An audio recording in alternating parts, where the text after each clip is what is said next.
Well, it's a matchup of two expansion franchises and two franchises in first place, believe it or not, in 2023. Yes, it is. And we're also going to be talking about some memories of the best who have ever worn a Rays uniform, starting right now. You are Locked On Rays, your daily Tampa Bay Rays podcast, part of the Locked On Podcast Network, your team every day. Hello, my name is Kevin Weiss. I'm Ulises Sambrano. And we are the host of the Locked On Rays podcast, part of the Locked On Podcast Network. Thank you for making us your very first listen every day. Be sure to check out and subscribe to our YouTube channel at Locked On Rays. You can also follow us on social media, Twitter and Instagram at Locked On Rays, and email us anytime, lockedonrays@gmail.com. Well, the Tampa Rays are on the West Coast. First, the Diamondbacks, then the Mariners. But business at hand with the Diamondbacks, a 3-game series against a team that is in first place in the National League Central and should be a fun matchup between both of these teams. You look at the Diamondbacks, and they are very fun to watch, at least offensively. Talk about a doubles, triples, stolen base machine of a team that doesn't strike out. So the Rays defense and the pitching staff will certainly have their work cut out for them. But I always like it when the Rays face some new blood, be it the Diamondbacks or another organization. I get tired of, quite frankly, just facing the Red Sox and the Yankees and the Blue Jays. It's nice to see some new jerseys, some new stadiums, and just new players to watch, like Corbin Carroll and so many others. Yeah, this whole new schedule of everybody facing everybody, I think it's so good. It's so cool to see players that you only hear about sometimes. Like, when would be the next time in the old schedule that Rays fans would be able to see them play against Corbin Carroll? Right. In like 3-4 years, like the dude might already have like a couple all-star nominations. Like, this is really awesome that you get to give baseball fans the opportunity to get to know other players from all over the country. And I always really enjoy Diamondbacks against Rays matchups, because it's been kind of a 180 of their experience of fandom. Diamondback fans were treated to awesome teams right from the beginning, right from the get-go, and really amazing moments. And then it kind of petered off. And then the Rays were completely opposite, just a whole decade of nothing.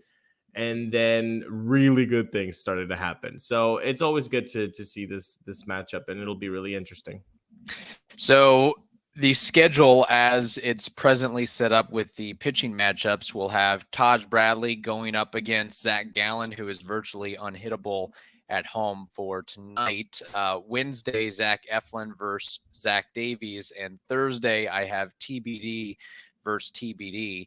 And then just looking at the Diamondbacks a little bit more closely, this franchise has not made the playoffs since 2017. So really rooting for them to have a good season. Maybe not so much against the Rays, but later on after this series. But they are 5th in baseball in team OPS, 4th in doubles, 5th in triples, 3rd in stolen bases, and the 3rd fewest strikeouts.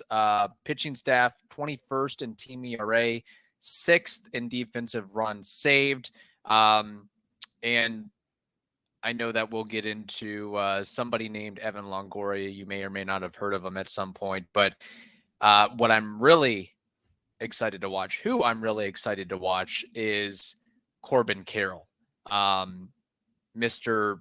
Do Everything. And I don't know if he has a weakness to his game. It's funny, we talked yesterday about, hey, is there a guy who compares in the speed, the power, the defense department across baseball to Jose Siri? And Corbin Carroll may be that guy, but Corbin Carroll is so much more of a complete player, complete hitter, so much more refined. I mean, there's a reason that the Diamondbacks gave him, $111 million contract across 8 years. So he is really upped his game, because coming up as a prospect, he's a smaller guy, 5'9", 5'10", 165 pounds, give or take. He was really known as slash and dash hitter. He's going to be a slap leadoff hitter, if you will. And then he's really come into his own and elevated his game from the power perspective. So all across the board, his numbers are really impressive. And then going down the list, you've got another quality players on this roster, at least offensively, with Walker and Marte and Gurriel and Perdomo. It's a solid group. It is, and you hit it right there, man. I mean, Corbin Carroll has become an MVP type player for this year, and it's going to be really exciting for Rays fans to get that opportunity to get to see a player like this. But it's the hitting for the Diamondbacks. I mean, their offensive group is really, really good. Yeah. They've done impressive things. And if you don't believe it, just look at the standings, man. I mean, they're keeping other really good teams away from first place, like the Dodgers, like the Giants, the Padres. We saw them. They have a wagon. They have underperformed, but the names on the paper are impressive on the lineup. So they're doing really good things. The pitching is not as good. And right. There is definitely a difference in outcomes and performance on what has gone from either side of the ball. Of course, they get their best pitcher to face the rookie for the Rays. Taj Bradley is going against Zac Gallen, like you mentioned. So that's a tough matchup. I know Taj Bradley is coming from a career high 6 innings, 8 Ks, 2 punches on every pitch that he has, which is great. But Zac Gallen, 26.4 K rate, which is not that high. But he's also not going to be walking a lot of folks. 1.09 whip. So he is just a really, really good pitcher. Let's see if the Rays can get something going from the top of the lineup. I mean, it's really Wander, Randy, and Yandy. Like, those are the guys that you should expect to see more production from Zac Gallen. But maybe there's a Jose Siri moment waiting in the wings. Yeah, it's really been the Zac Gallen, Merrill Kelly show. Them really eating and taking care of business, and then after that, it's sort of been patchwork, from my understanding. But Corbin Carroll, I mean, we all like to talk about Wander Franco. We all like to talk about Juan Soto and Fernando Tatis and Ronald Acuna and Vladimir Guerrero. We need to be adding Corbin Carroll to this list of great, great young players. He's not even 23 yet. He's 22 years old in 310 days. And already in 2023, he has a 3.6 WAR, 16 homers, 23 stolen bases, 290 batting average, 369 on base, 558 slug, 927 OPS, 152 OPS plus, 59 runs scored, 41 RBIs. I mean, do I need to go further? He is a machine, and going to be, I think, very, very good for a very, very long time. Yeah, he's good. He's already on his first year. He's already a 30-30 candidate. Like, that's unreal, man. Like, good for him. Good for Diamondbacks fans to have this kind of renaissance. Again, there's no, from my side particularly, I don't feel any animosity towards the Diamondbacks at all. On the contrary, I like them, and I would like them to do well, just because they're like an expansion team, and I really did enjoy them beating the Yankees in the 2001 World Series. Don't judge me. Yes, that is very fair. All right, we have more to discuss, but there is a guy named Evan Longoria on the Diamondbacks roster. But first, we have to tell you this. For a championship team, it's all about making sure every player is a perfect fit. It's the same when it comes to your vehicle. Every part needs to fit just right. So the next time you need parts and accessories, head over to eBay Motors. With eBay Guaranteed Fit, you can be sure every part you need fits just right the first time around. Just add your ride to what they call My Garage and look for the green check to know the part will fit, or your money will be returned. Because just like in sports, confidence is the name of the game when you shop on eBay Motors. And with over 122 million parts to choose from, you'll be back in the game in no time. After all, it's easy to bring home a win when the right parts are guaranteed. So get the right parts, the right fit, and the right prices on ebaymotors.com. eBay Guaranteed Fit is only available to U.S. customers. Eligible items only. Exclusions apply. Okay, Ulises, are you getting ready, geared up for a possible Evan Longoria appearance in nostalgia action, albeit in a Diamondbacks uniform? You're looking forward, I would assume, to that open, upright stance, that calm demeanor and swing. Maybe we might see a double down the line or a homer to left center. We could see he is at 37 years old, still playing a little bit of third base, perhaps a diving stop to his left or right, even if those moments happen against the Rays. I will never root against Evan Longoria. Against Evan Michael Longoria. You just do not root. If you're a true Rays fan, if you saw his career entirely with the Rays, I can't see you saying, oh, I hope they strike out Longo. No, fam. That's not me. That's not what I have. That guy gave me way too much happiness for me to root against him. I don't know if I'm the only Rays fan that feels like this. I do not think so.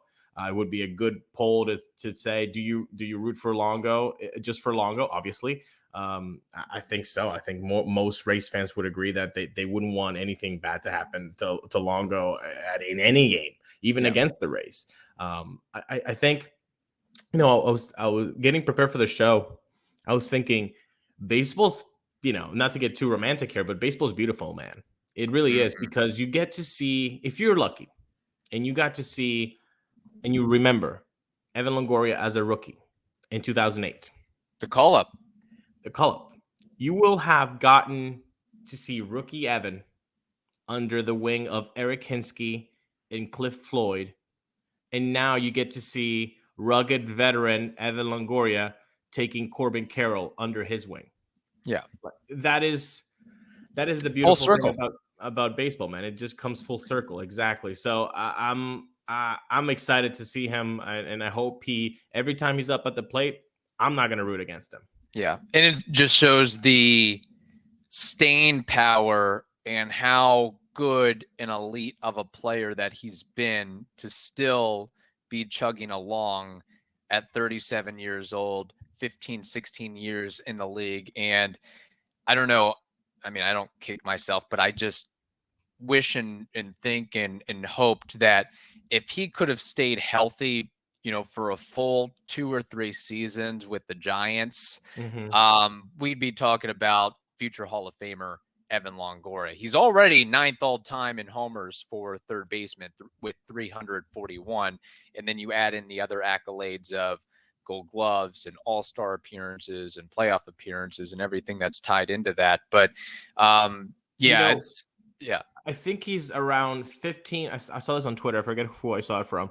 He's like around 15 doubles away and maybe some 10 or 15 homers away from joining Adrian Beltre as the only 2 players to have ever gotten 450 doubles and 350 home runs. Yeah. Ever. So, yeah, you're right. Like I think he has a fringe case for a Hall of Fame, entrance. I think he has a fringe case, but like you said, just if he had gotten 2 full healthy years with the Giants, it wouldn't be like, I don't know if he is, or you're trying to reach little data points. Like it would just be like, nah, you gotta give him the Hall of Fame. Like it's right there.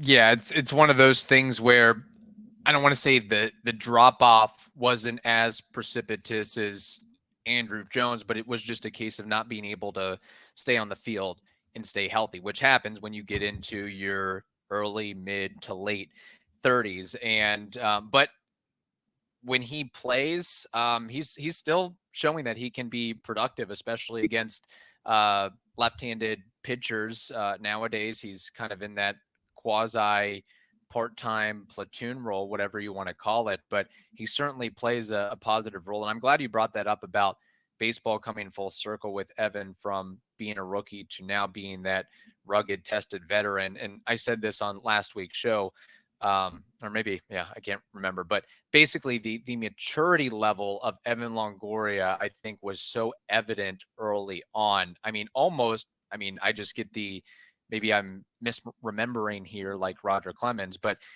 even in 2008, going into 2009, 2010, he had that it factor. He had that controllability. He had that, okay, he can be the spokesperson for the organization, where I don't think, and I don't know if Wander Franco is ever going to be ready to handle that role, but Evan Longoria had it. He had whatever that quality was. And you talking about Longo memories, we can kind of weave in and out of them with the conversation. Talking about leadership, I think there was a game in 2010 against the Diamondbacks. If my memory serves me right, it was against the Diamondbacks at the Trop. There was a ball hit into the outfield, into the gap, left field gap, and BJ Upton kind of looked like he wasn't giving it his 100%. He was kind of giving it 80%. Mm-hmm. At the end, they take the out, whatever, and they come into the dugout, and Longo kind of goes up to BJ and says some words like, "Hey, man, you can't be doing that stuff. Like, that's not okay." And then BJ just goes at him. Shields has to like take BJ away. So like they had like but Longo was just to the point. He said his thing, and then as soon as BJ started getting kind of loud, he just walked away. Yeah, he was like, diffuse the situation. I'm not going to engage. That's him as a 23-year-old, right? As a 20, like that's Taj Bradley age, man.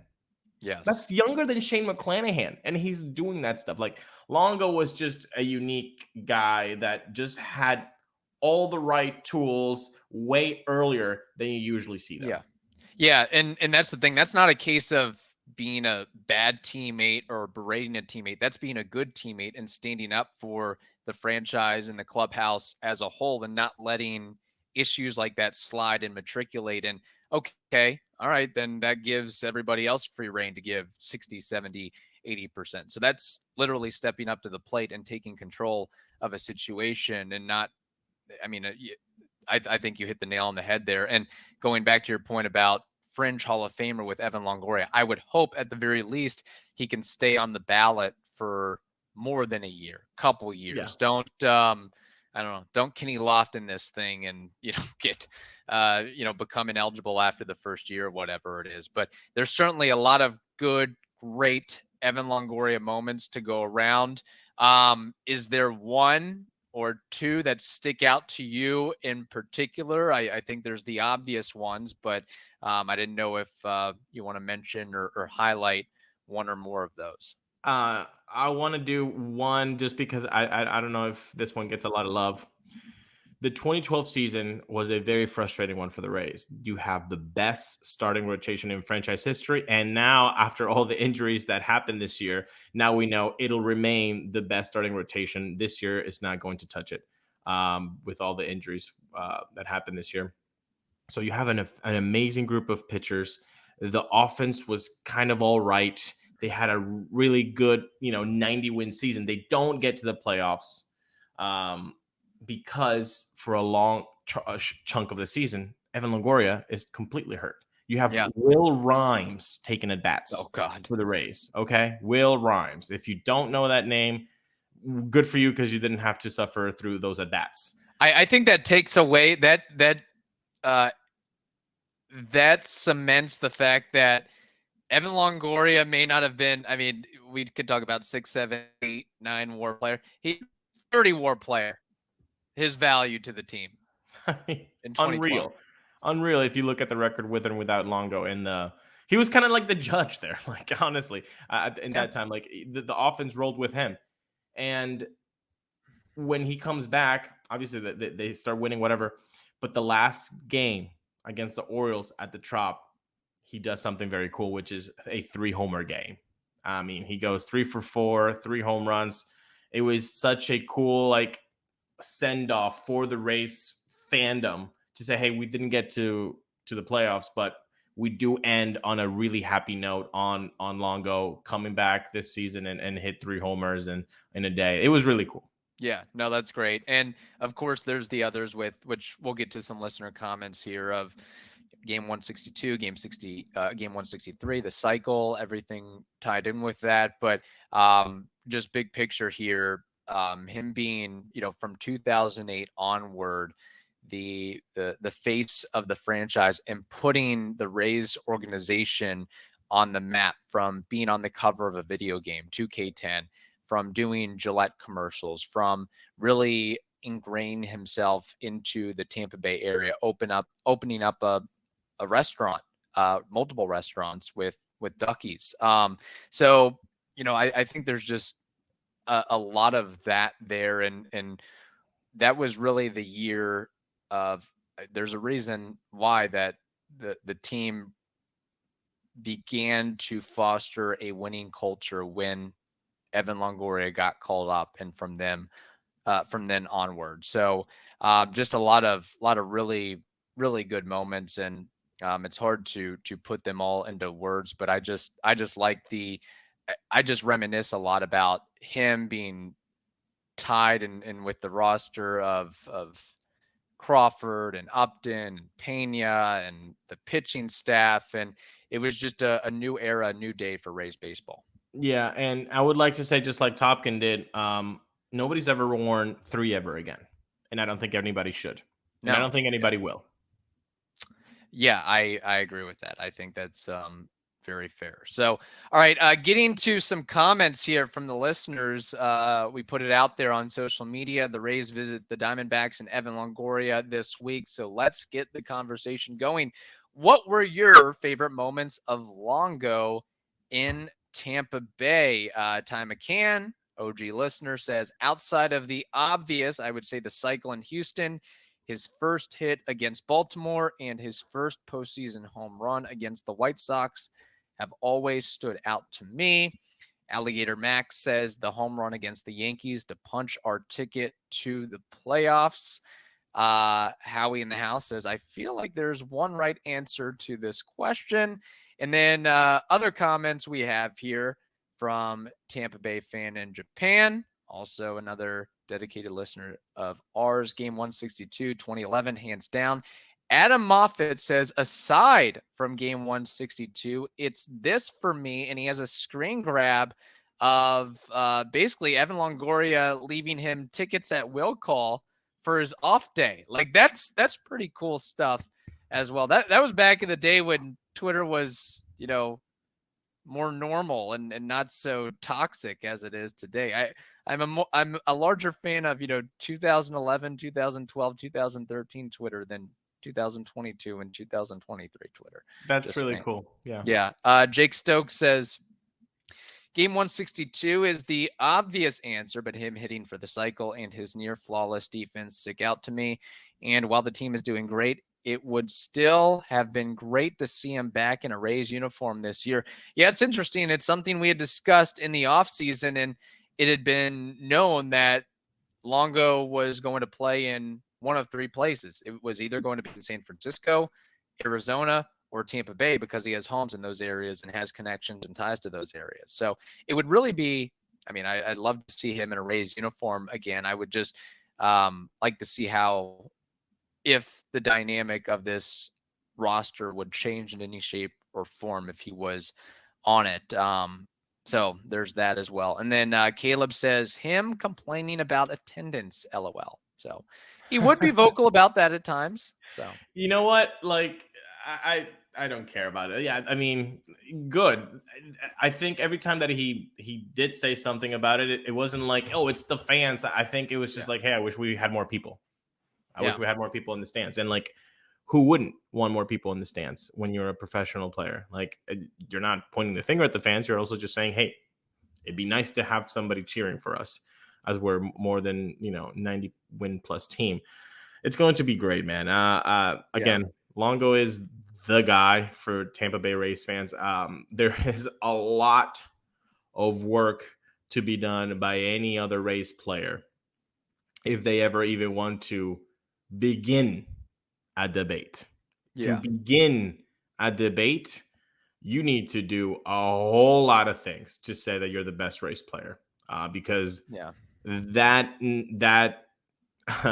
moniker is reserved for Evan Longoria. I mean, short of bringing at least one, maybe a couple rings to the franchise, because again, I don't think there's enough value placed on him being part of the transition from a all-time losing franchise to one of the most respected and revered franchises in all of sports. I think he was a huge part of that winning approach, not just based on what his numbers would showcase at the end of the season, but based on his relationship with the front office and Joe Madden and getting everybody else in line. It started with him. Yeah.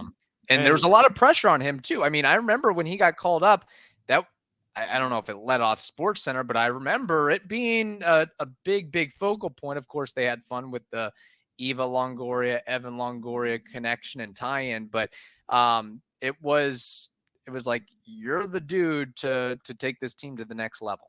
First round pick, I think third overall. Yeah. The first pick that Steinbrenner, Stu's Sternberg, what is it called? The front office team, ownership group. Management. Management group. Group. Yeah, that was their first pick. Was Evan Longoria. Yeah, Evan Longoria, man. Like that's crazy that it all kind of began there. Look, again, it's going to be a fun series. Maybe we'll see him start. If Shane McClanahan starts the third game of this series, which would be on Thursday, then that he will definitely get that start against the lefty. But maybe Shane McClanahan, after his early exit, they might give him an extra rest day. So we might not see that happen. But whatever. Any time that we get to see Evan Longoria on the field, you cannot count me out for rooting against him. I will be always rooting against Evan Longoria. And what's really cool, not to go too long here, but I know when he was in San Francisco, like, he was never afraid to not try something new or take advice from the coaching and analytics staff. It was like, okay, we might be able to adjust your launch angle, and if you use a lighter bat, and if you change your swing decisions a little bit here and there, it could elevate your game to some extent. So it's not like he was so stubborn in his ways, because if there's a guy who had the affordability to be that way of, no, I'm Evan Longoria, look at my career track record, I don't have to change a thing, but being willing to listen. And I think that was a big thing too. Of course, the Rays were very forward thinking and progressive with the shifts and everything that they did that was flew in the face of traditional baseball isms. For him to really embrace that was a big thing as well. One more thing, because you cannot, we focused to the defense. The defense was flawless. Every time, imagine being so secure about any ground ball, any ball hit to the third base side for a decade and knowing it's going to be made. It's going to be made. Like, where do we have that now? Taylor Walls? I don't know. Not quite there yet. But the Taylor Walls, though, it's like, where is he playing? Second, short, third. Like, there's not like one, base right now in the infield that you're like, oh, it's going to get caught. Longo gave you that for a decade. And not even that. The coming in barehanded, throwing to first so clean, or the diving plays to the shortstop side. But even better were the throws to start a double play. And then his throws to second base, chef's kiss, always to the chest, man. Never a bad throw to second. He was the best. He was indeed. All right. Hope you all enjoyed. Thank you for listening. Stay safe, and we will talk to you tomorrow.